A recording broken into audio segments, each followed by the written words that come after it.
اس وقت میں عیدگاہ قبرستان کونوداس میں موجود ہوں۔ یہاں پر آپ پس منظر میں دیکھ سکتے ہیں کہ گلگت بلتستان کے پہلے شہید ڈاکٹر اسامہ کو جو ہے وہ سپرد خاک کیا جا رہا ہے۔ پولیس کے چاق و چوبند دستے نے جو ہے وہ شہید کو گارڈ آف آنر پیش کیا۔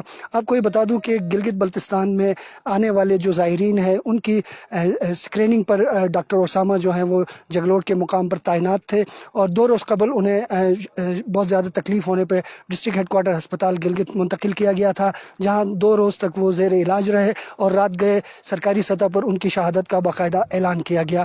اور اب جو ہے تبلیغی مرکز کونوداس میں ان کی نماز جنازہ ادا کی گئی، جس کے بعد ابھی عیدگاہ قبرستان کونوداس میں ان کی جو ہے وہ تدفین کر دی گئی ہے۔ اور آپ کو یہ بتاتا چلوں کہ گلگت بلتستان کا ہر باسی جو ہے وہ اس پر بہت زیادہ دکھی ہے، اور شہید ڈاکٹر کو خراج عقیدت پیش کر رہے ہیں۔ پامیر ٹائم سے بات چیت کرتے ہوئے شہید ڈاکٹر کے ساتھیوں نے بتایا، ڈاکٹر اسامہ قومی ہیرو ہیں۔ ہمیں ینگ ڈاکٹر ایسوسیشن کا ہر ڈاکٹر ان کے اوپر فخر کرتا ہے۔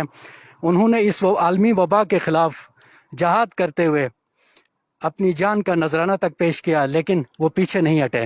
ہم گورنمنٹ آف گلگت بلتستان سے، ہیلتھ ڈپارٹمنٹ سے یہ مطالبہ کرتے ہیں کہ تمام ڈاکٹرز کو اور پیرامیڈیکل سٹاف کو حفاظتی کٹ مہیا کیے جائیں، تاکہ تمام ڈاکٹرز اس وبا کے خلاف ہر اول دستے کے طور پہ لڑے۔ انسانی جذبے کے تحت لوگ اس کو کنٹرول کرنے کے لیے، اس کو پھیلنے سے روکنے کے لیے کام کر رہے ہیں، اور پاکستان میں اس وبا کے خلاف لڑتے ہوئے پہلی شہادت کا اعزاز ڈاکٹر اسامہ ریاض کو حاصل ہوا ہے۔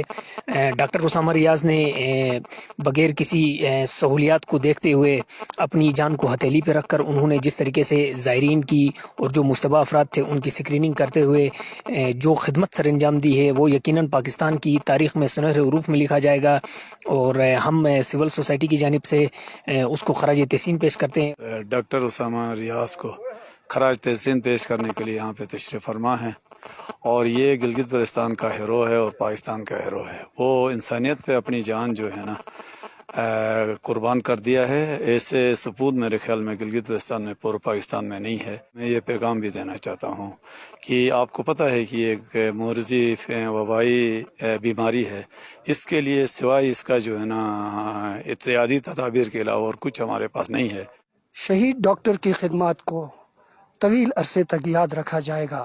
کیمرہ مین منور حسین نگری کے ساتھ عبد الرحمان بخاری، گلگت۔